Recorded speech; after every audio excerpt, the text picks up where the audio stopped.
Ladies and gentlemen, it is time of all the people they want to say.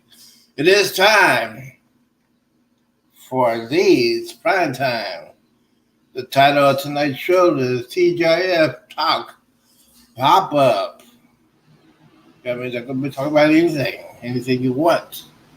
We might have some special guests, we might not. Uh, I got some guys on standby who want to talk about home theater. We're going to talk about that. If nobody wants to talk about that, we're going to talk about cruising. If I don't have any guests, we're going to talk about what I want. All you mean, I am doing something very unusual. Hold on, we got a first comment, but I got to do my introduction. Like I always do. Right out there. This word. This word.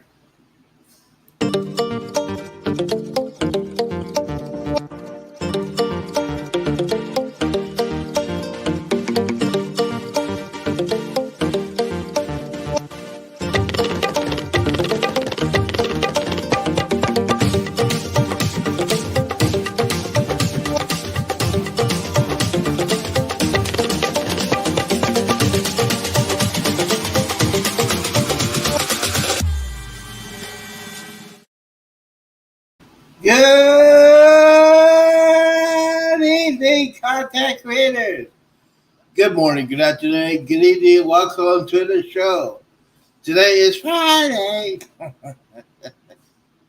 It is also prime time for the next 35 to 45 minutes. We're going to talk about everything that we need to talk about today. We might talk about cruising, or we might talk about home theater, or we're going to talk about our favorite movies, favorite TV shows, favorite tracks for your favorite artists. And all of this is legal. I got to put that out there. All right, we got people going to come in. Oh, we got the first person in here is Cruise Nuts. Hey. How you been, bro?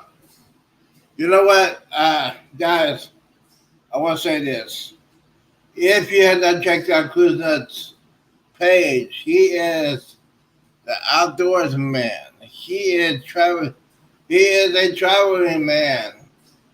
Check out his video. Check out the drone footage. The drone footage. The drone video. What is that? A drone video. But yeah, check his out. Check his show out. Check his video. I can't wait for him to go live. He has not been on live yet. You don't know why, but he does not do live. So, how is everybody doing? We got less than 35 minutes to talk about some stuff. We also got I got a couple of guys on standby on VIA videotape. We got to talk about home theater. We're going to talk about. Sorry. They call me Buddy Hackett in high school, so I'm going to be doing that. So let's get to it. I sent some links out there. We don't know who's going to be on here tonight. I'll know. Here's the funny thing. There's a lot of people on cruise ships now. I think most of the adventurers, I think Sea Lake Journeys on the way to the West Coast. They'll be going on the Princess Cruise Ship, a.k.a. the Love Boat, out on the West Coast. Embarkation Nation, I don't know what they are. They haven't said anything. Jerry and Cheryl are getting ready to go on a cruise. They're getting ready to fly, I think. I think they're flying tomorrow. Hopefully, Jerry got his motion sickness ready for it. He ain't going to need it, ladies and gentlemen. He's going to need it. So, no! That's not. Wait.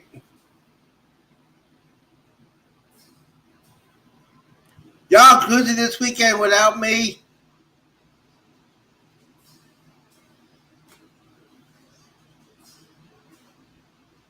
You get ready. Y'all get ready to go to cruise without me?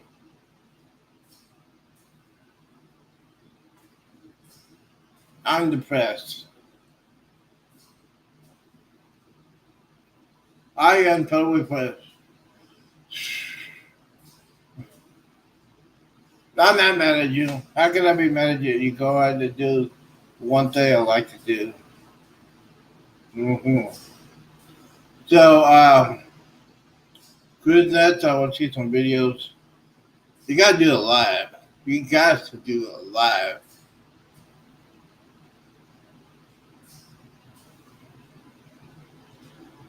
What? You going to a Jeremy show at Eddie Lugo? Okay.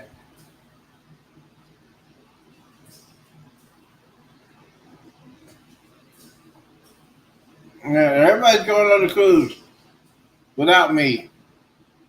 That's all right. It's okay. I ain't. Am I upset? Yes, I am upset. Well, y'all gonna have fun anyways. I want videos. You guys should go live.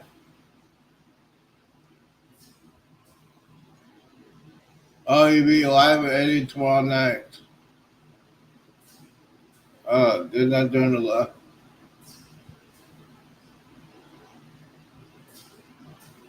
Gotta buy a cruise ticket. Well, it's kind of hard when you're on the SSI and everything is double and you gotta pay for it. You gotta pay for flights. Hold on. Let my phone down. Yeah, it's way too expensive for me. As soon as I get Antonella Friday's always in the house. Thank you for coming in. Appreciate you coming in today. This evening.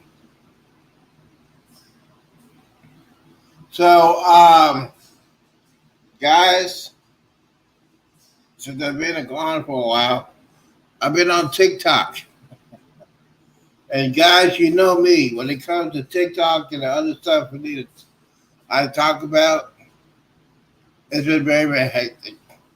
Uh, at 9 p.m. Monday to Friday, I do a cooking show. I cook the filet of leftovers on TikTok. We got like 9 people. We just cook our favorite recipes. And you know me, I cook the filet of leftovers. But let's see here. I don't want anybody coming. Oh, by the way. Oh, hold on. Yes, ladies and gentlemen, I voted yesterday. You know me, and you know who I voted for. That's all I have to say. Yeah. I did not vote for you know who. I did not. I voted for the most popular man in history. And that's gonna upset everybody. It's gonna be, yeah. Anyways, we're gonna talk about tonight for about over 30 minutes.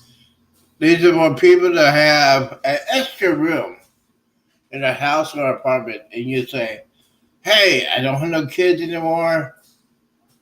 What can I do with this room?" And these guys are gonna talk about it right about now. Taking in developing this spare room into a home theater, Matt. And just in case you guys don't know, Matt Post does also have a YouTube channel as well. He is an audio engineer. Well, I'll let you explain what you do, Matt. Sure, appreciate that. Well, so yeah, essentially I'm an acoustic engineer, and I design home theaters, media rooms. I work with architecture firms and contractors and doing things like sound isolation, sound comfort. Sound comfort is actually just the general idea of making a room so that the acoustics themselves are more comfortable, the room is less noisy, keeping HVAC noise down, making the walls more sound isolated. But my passion is always audio side of things in home theater. I work with Anthony Gramani, PMI, and we just do the engineering, a lot of big projects together. We have projects all over the world at this point. And I consult all over the world with what I do. Member of CEDIA, and actually probably going to be a trainer. They've asked me to do that and be teaching classes on a lot of the same stuff we're talking about here. And so, yeah, Shane, when you approached me and said that you were buying this new house, you wanted to find one that had a room you could convert into a home theater, it's really right up my alley. Obviously, a lot of the projects I do are pretty high dollar, but I like working on the more typical projects, and actually would like to do more of those where I can, because they're more what you and I mean, like, I get to work on $1 million projects. I can't afford $1 million project myself, you know? So it's more fun to like figure out what can you do that has a competently engineered home theater at a price point you and I can afford.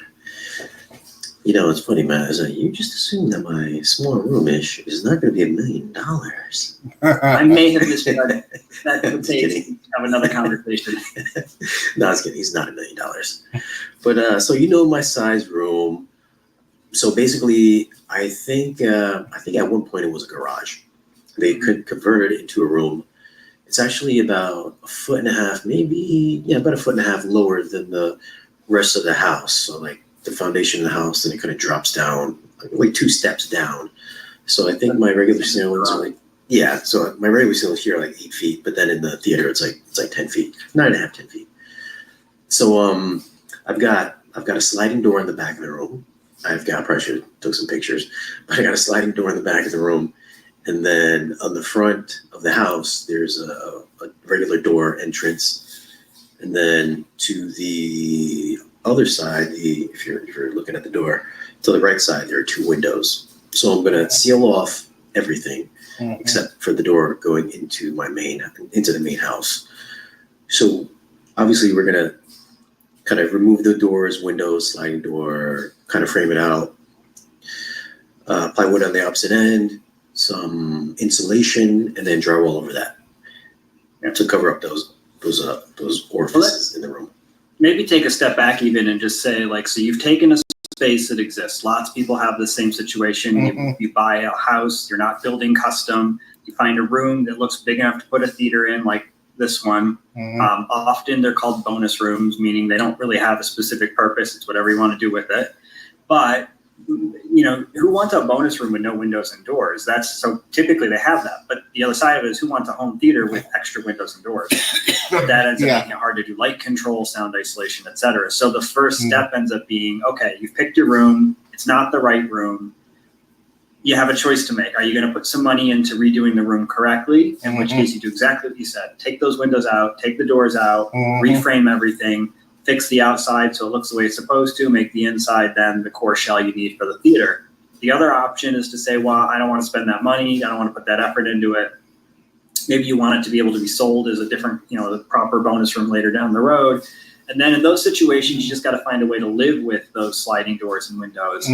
But it's going to create compromises because they're often in places where speakers need to go or acoustics need to go, and they affect light control. So in your case, you're doing it right. You're taking those out, you're reframing it, and you also want this theater to be sound isolated. And the sound isolation serves 2 purposes. So one is it's going to lower the noise floor, and that's a good thing. We want the home theater to be as quiet as possible so you can hear everything that's in the content of the movies. And then the other is that ultimately most of us that watch movies end up having to watch movies at night or at times when there's other people around that may not want to hear it. If your theater is loud enough, and Shane, we deal with loud theaters, you can also annoy your neighbor enough that they could end up calling the cops on you. And I certainly have known of situations like that. In fact, I lived in a house once that was close enough to a neighbor's that when I turned it up, it apparently bothered them, and they actually were nice. They didn't call the cops, but they came over to let me know it was too loud for them. Yeah. So, by sound isolating it, you put yourself in a situation where you can rock out as loud as you want. You can play movies at full reference level, and you're probably not going to annoy anybody that much. Right. So how am I going to do that? How am I going to isolate the sound? Well, so a lot of people get mixed up. So the first thing I want to make sure is clear is there's a big difference between the acoustic treatment of a room and the sound isolation of a room. So the acoustic treatment of the room deals with absorbing and diffusing and even redirecting the reflections off the wall inside of the room. That's not sound isolation. Putting fuzz on a wall like this stuff, doesn't really do anything to attenuate the noise that goes through it. I think the confusion comes from the notion that if something has an alpha coefficient, which is an absorption standardized coefficient of 1, that it would imply to them that 100% of the sound has been absorbed. Therefore, if the sound is going through it, it can't possibly go through to the other side. But that's not really true. In fact, if you had something with an output coefficient of 1 on this wall, and we'll just pretend like it has that across the entire bandwidth from 20 hertz to 20 kilohertz, and you pass sound through it, it's only about 6 to maybe 9 dB of extra attenuation versus having done nothing at all. All right, hold on. Okay, we're going to pause that for just a second. We're just going to say hi to a couple of people. Oh, actually, it's only one.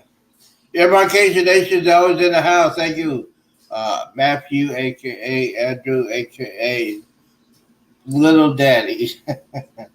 Not Big Daddy, because I am the Big Daddy. Embarkation Nation is a good channel to listen to, watch.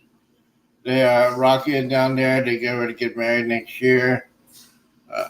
Sort of wait forever, but yeah, they're going to get married. So check out that channel. They have water cruises coming up. You know what? It hasn't been alive for a long time. So what's up with that? What's up with that? No, I'm kidding. Anyways, today we're just hanging out a little bit just before 7 o'clock, because, you know, I got to watch my Friday night selection. I got to watch my Friday night SmackDown at 7 o'clock. Yes. But, yeah, I haven't seen it in a while live. Usually, y'all usually do a Tuesday or Thursday. I have not been seeing that. But you know what? I have not been on live. I've been on TikTok a lot.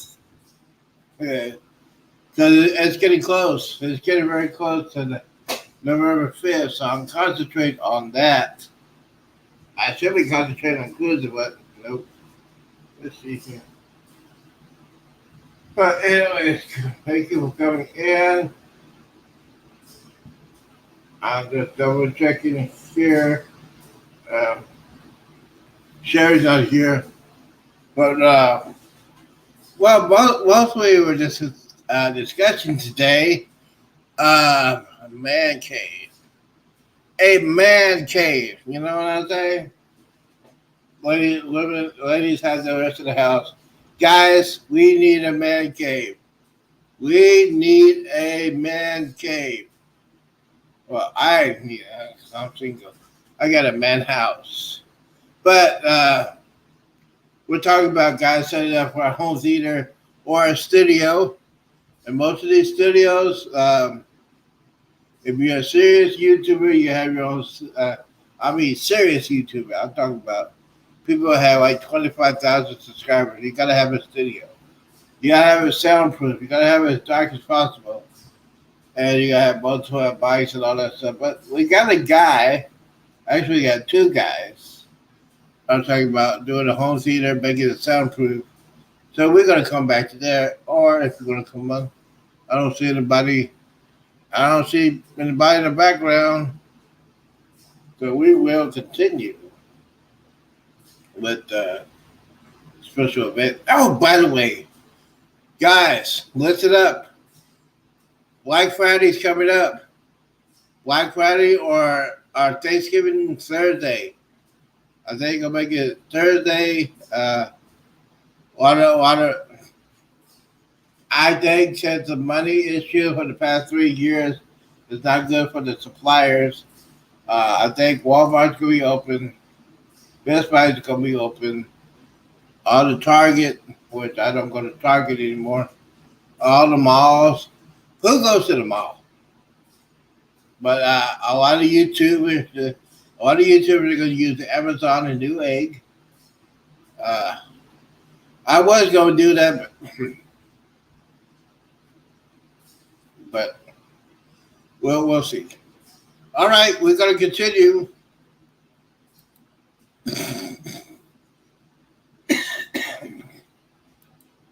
That would assume big, massive heavy duty absorbers. In a lot of scenarios, it's more like 3 or 4 dB, which is not very much.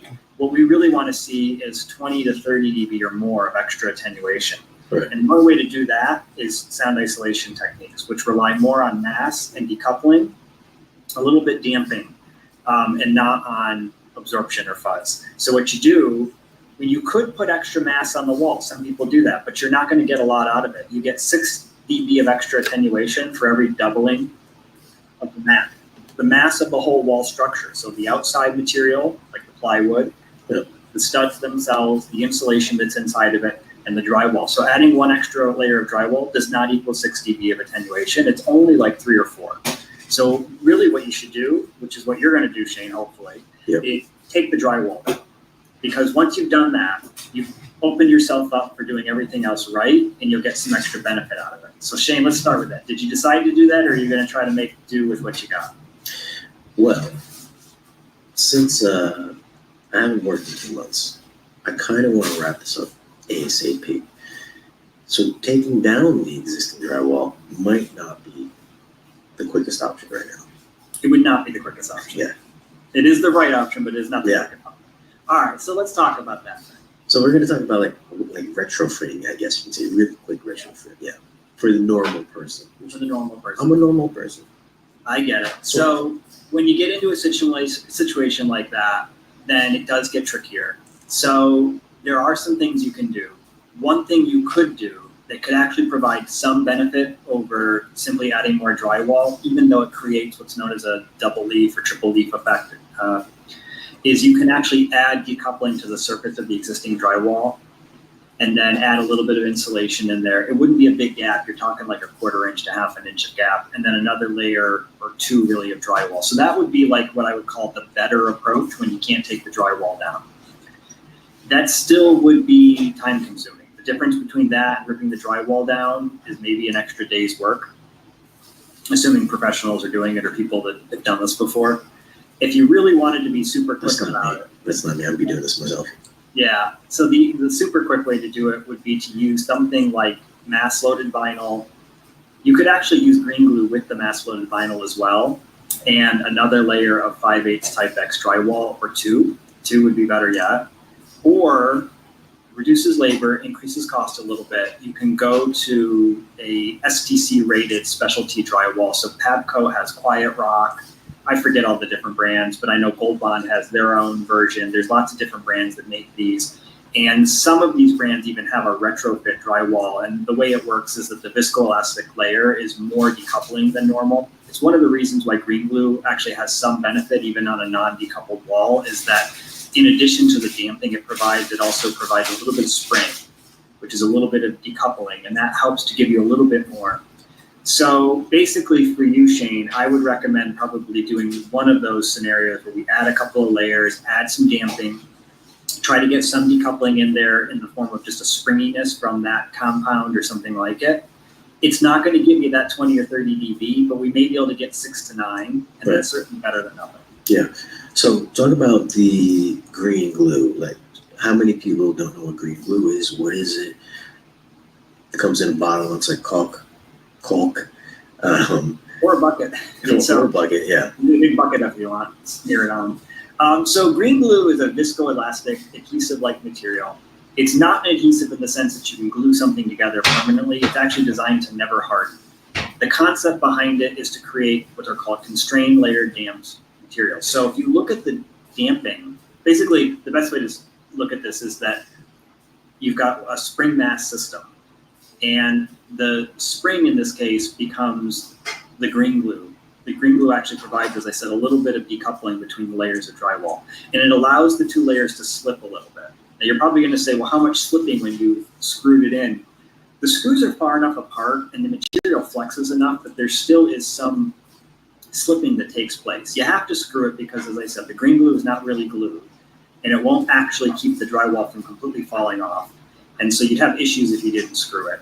And they did some testing actually to see how important it was, and it didn't really make a big difference. So it seems like there's enough flexure going on in the drywall to allow this. And basically constrained layer damping is significantly more efficient than what's called free layer damping.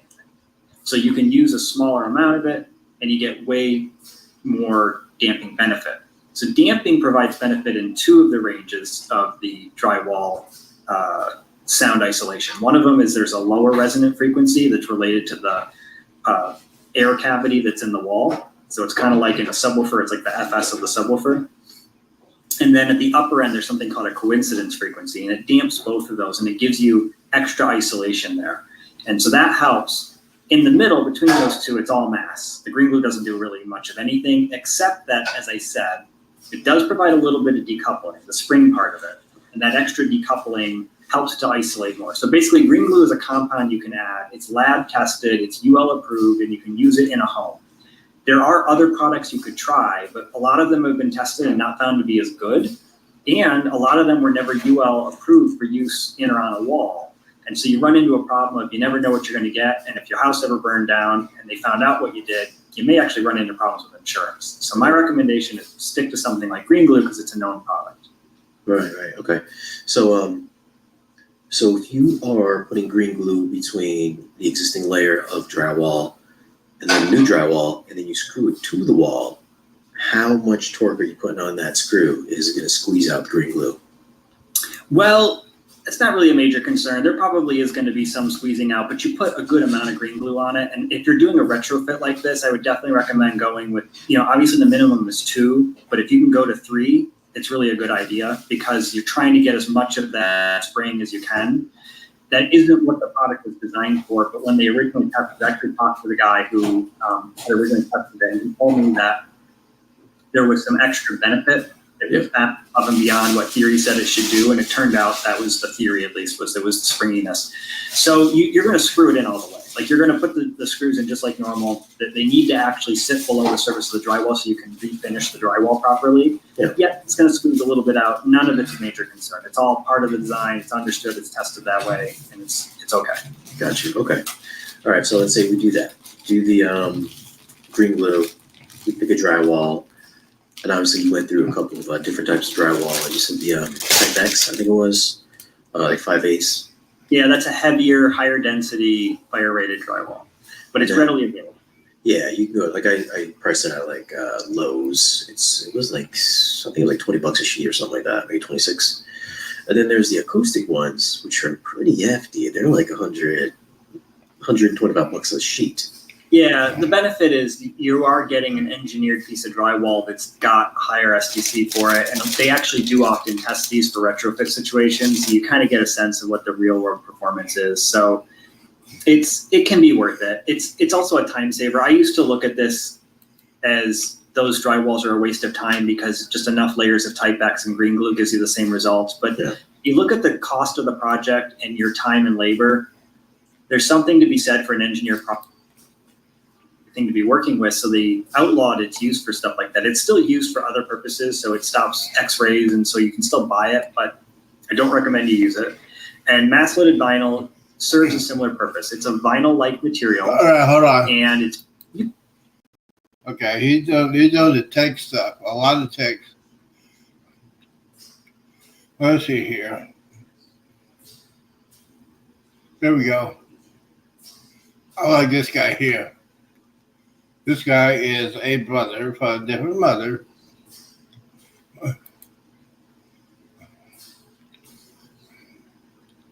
Let's see if we could go. What are you doing now? Working on my dating profile. Want to see?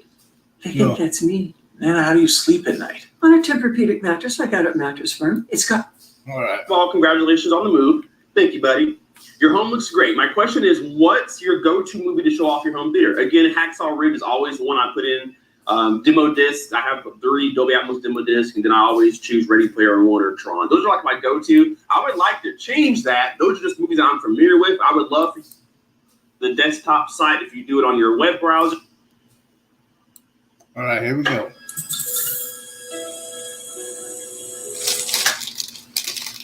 Yo, K Sky here. Hey, so we are doing Q&A with K Sky. And what that means is I answer all the questions that you guys have asked me in this video. And if you ever want to know how to enter your own question in, if you go to YouTube, whether that's on your phone using the app or the desktop site, if you do it on your web browser, if you use a computer, you can go to my community tab where I often post every like 6 months or so a Q&A option for you guys where you can leave me some comments of questions you guys have, home theater, me, whatever you want to ask. So that's what we're going to do today. So we have some pretty good questions. We're going to start off with LA Spaceboy 1356, and he has a couple icebreaker questions. He says, 1, pick one movie or demo your home theater to the best of its audio ability. Well, it's hard to say, but my go-to seems to always be Ready Player One, Tron, or Hacksaw Ridge. I love those, but I have Dolby Atmos demo discs too, so they have some really good clips and different things from them that I love to show off my system with, and I also use it to calibrate my system too. I want to be able to hear what everything is doing. Oh, that's not loud enough. Let me turn this up. That's too loud. Turn this down. So I use demo discs not only to show off my home theater, but to also fix it if there are any problems. Yeah. Number 2, he asked, what 2 speaker brands would you rock that is the same price range as the Tgifs? Canton. I love Canton. I had my first Cantons ever about 3 years ago now, or 2 or close to it. And I love them. And I would buy them again. They're not very popular in America, but hopefully when I had them, I brought some popularity to them. I would buy them again, 100%. And when I was buying my Tgifs, I was going between them and Paradigm, or ELAC has some really good high-end stuff too. So those are probably my choices. Number 3, what's one thing you would change differently or do better in your new home theater setup, if any? Not that you've had time to play around. Now that you have time to play around and contemplate.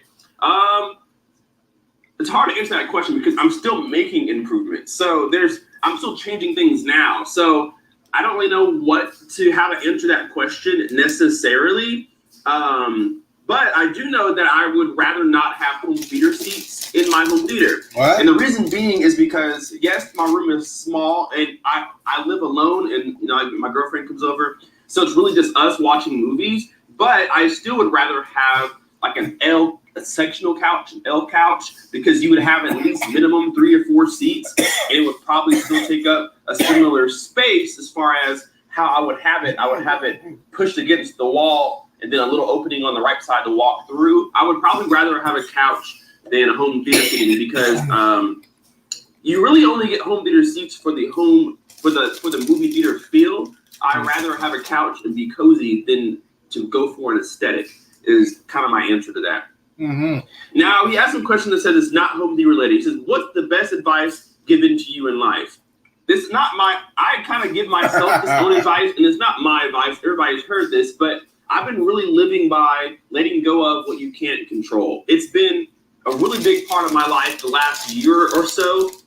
When you have something that you can't control, don't try to control it. You will obsess over it. You will lose sleep over it, whatever. Mm-hmm. When something is out of your hands, let go and let God, and you will be a much happier person. And I've been living that for the last year. Some things happen in life that sucks. You get an argument with a coworker, your car breaks down, whatever. If you can't control it, then let go of it. Let it go. And then things will fall into place naturally. Don't forget about it. You still have to be active, proactive, and make things better, but don't try to obsess and control over something you can't control. It just wasn't meant to be that way, is how I've been thinking lately. So that's that answer. Number 2, what would you tell your 18-year-old self? It gets better. That's what I would tell my 18-year-old self. Keep going, it gets better. Number 3, if you won $1 million, what materialistic item would you buy? I talk about it all the time. If I ever got rich, you would never know it. I wouldn't wear designer clothes. I would have a fast car, but not the fastest. And I would have a big house, but not the biggest. Mm-hmm. I would live comfortably. Mm-hmm. So I guess the only materialistic thing that I would buy is a nicer, is a house materialistic? No. You gotta live there. I'll say car. I will have a nice car. It'd be like $200,000. I wouldn't spend $1 million on it. You would never know that I'm rich. I would keep my money saved away for emergencies or give it to family or whatever. So number 4, let's pick one job that you would do and be content. Have all the money I would ever need. What job would I do and be content? Probably YouTube, to be honest with you. My dream is to get enough of a fan base behind me to do YouTube full time. I won't quit working. I'll do a part-time job to stay, active and not be bored.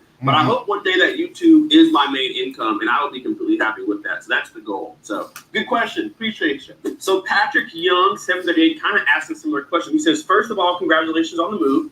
Thank you, buddy. Your home looks great. My question is, what's your go-to movie to show off your home theater? Again, Hacksaw Ridge is always one I put in. Demo discs, I have 3 Dolby Atmos demo discs, and then I always choose Ready Player One or Tron. Those are like my go-to. I would like to change that. Those are just movies I'm familiar with. I would love for you guys to give me some suggestions, because I would love to have some different ones if I can. So this one is from One More Try. He asks, what did you learn from the mini DSP? What advice would you give some? I'm going to stop there real quick. My advice for you, if you want to try out your theater system, guys, 2 movies I would use. Aliens, for the dialogue and the action and the sound and the picture quality is key. Do it in 4K. Top Gun Maverick. You can do the 4K or Blu-ray. The action sequences are awesome. Those some of the scenes are fighter jets. What they did with the F-18, it's accurate. There's some things they could not do, like Tom Cruise, the head upside down. It's been done before, but it costs a lot of money. You gotta have a lot of shit on that. My 2, Top Gun Maverick, and Aliens. Made 3 of them. The first 3 Star Wars, excellent to try out, especially if your kids did not actually see the first 3 episodes. I saw the first 3 episodes at the movies. In the 70s, yes, I am that old. In the 70s, I saw the first Star Wars. I was downfunded. I was amazed. It changed my life. Okay, continue. Someone getting one to use with 4 subs. What I learned from the DSP, from the mini DSP, is that more subs is not better. People always say go dual subs or more because it's better, it's even. That is absolutely untrue, because you may get lucky and put 4 subs in really good spots and get a really positive result. But my philosophy is the more subs you put in the room, the more calibration you better be prepared to do. Because when you start adding subs, multiple subs, or you start adding subs that are too big, you're really going to have to find some sort of way to calibrate and fix the issues. More is not always better. Sometimes less is more. But if you think you want multiple subs, you better have a mini DSP or some sort of calibration tool for your subs so that you can go in and make corrections, because you will have to fix your peaks and lows, balancing, make sure that subs aren't canceling each other. And you may sit down and think, no, my subs are good. Well, I promise you, I absolutely promise you, if you open up a laptop and do some calibrating, get a mic and measure your room, what you think is good is only okay. There's probably a step above what you have. And a lot of people don't know that because they haven't had a mini DSP. So that's what it taught me, is that no matter how good you think your system sounds, there is probably a level above it. And if you have multiple subs, you better have a DSP. Mm-hmm. He also asked, did you upgrade your AVM70 to the 8K boards? No, I did not, because I was really upset at the fact that it cost you $500 to upgrade, and you pay for shipping to get it there. And that's crazy, because you can buy a new AVM70 or 90 or any Anthem product, and it now has the 8K boards, and they're selling it for the price that I bought mine for when I didn't have the 8K board. So I'm like, forget that. So, and I don't use 8K. I have a projector right now, it's 4K. In the future, I won't upgrade my Anthem to 8K. I'll just buy the latest and greatest new processor, because when 8K becomes prevalent, when TVs are more 8K, when projectors do 8K, by that time, Anthem's going to have a whole new processor, or somebody is, and I'm going to want that's going to have 8K already. So I'm not going to upgrade the Anthem, because I'm just going to upgrade the whole processor in the future. So Jasmine Miller 453 says, is it worth having a dedicated home theater room? What are the pros and cons compared to your apartment home theater? That's a really good question. So is it worth having a dedicated home theater? I think if you're going to use it more than, once or twice a week, yeah. If you're not going to use it but once a month, I mean, I guess it's fine. If you're going to have like friends over for, football season, great, whatever. If you're going to use it, it's worth it. It's only worth it if you're going to put the time into it. Yep. The reason why we call it dedicated home theater is because you should plan to take the time to calibrate your system, put the speakers in the right place, get acoustic treatment, put a rug down on a bare floor, so on and so forth. That's what makes it dedicated. Dedicated doesn't mean you have a room that you watch movies in necessarily. A dedicated home theater means you took the time to make sure that what you have in that room is performing optimally. Yeah. And I think it's only worth it if you want to put that time into making it something you want to go watch every couple of days or so. So for me, it's been absolutely worth it. Yes, I do YouTube, so it helps the channel out. But two, I go in there and watch TV. I watch movies. I listen to music. I do a lot of cool things in that room that I couldn't do before because now I have dedicated space in a house where nobody else can hear me. So it's awesome. She also asked, what's the pros and cons compared to your apartment home theater? The pro is because it's dedicated, I can do whatever I want. You can't do that in an apartment. And then the obvious, there's other people around me, so I can't even turn my system up. But now I can, and it's amazing. One of the cons about having a dedicated home theater is that you kind of isolate yourself away from everybody else. For me, no problem. I live alone, so I don't have family or a girlfriend or whatever living here that I'm ignoring when I go in there. It's just me. But I can see, when you have a family and kids or whatever, you may not want your kids touching all your stuff or playing around. Or if you have a dog, you may not want the dog in the theater room. If it's a puppy, it's not potty trained, whatever. You don't want all that mess in your room. And like I said, if you have a family, if you are always in your theater room, you kind of isolate yourself from the family if they're not also into the home theater room. So you kind of separate yourself from the rest of the group. So there could be some cons to that. Not a con for me now, but I can see that being a con in the future. Luckily, my girlfriend does come into the room with me, and she's in there more than I am. So we share the space equally, so it's pretty fun. So DJ Derek Rock says, what movie inspired you to get into home theater? Nothing. I'm not sure why I got into home theater. I made one video about 2023. I made a video about 10 years ago about a Blu-ray player that I bought just to do it, right? And you guys actually watched it, so I tried it again. You guys watched that video, and it was rinse and repeat. But no movie ever really got me into. I've always been into music, so I've always been into audio systems. Back when the CDs were a thing, 5 CD changers with the bookshelf speakers. I always had something like that. But there really wasn't a movie that got me into it. And there really isn't a movie now that keeps me into it. I just love audio and music so much that's what keeps me a part of this whole hobby. So Pete across the street asked, what's the most cars that you sold in a month? If you don't know, I am a salesperson at Toyota here where I live. And we are a small Toyota. It's a small town. Not a lot of people are here. But we do get, traffic from nearby cities. The most cars that I've sold in the month is 17, which may not sound a lot to you guys, but on average, even our 10, 15, 25-year salespeople sell. All right. I'm going to halt that one. And you know why? Because it's time to get out of here. Thank you guys for coming out. We didn't talk about a lot of cruising, but yeah, I know people got families. I know it's a weekend.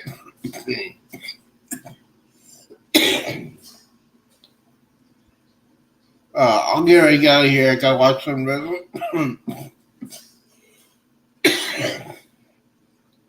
and I'm coughing like crazy. But I'd like to thank everybody coming in. Don't forget, this weekend, don't forget to hit that button. Don't forget to hit that button. I'll be on this weekend. Hit that bell button. You never know. We might be doing some home theater, gaming and stuff like that. Cruising. I almost said the P word. Yeah.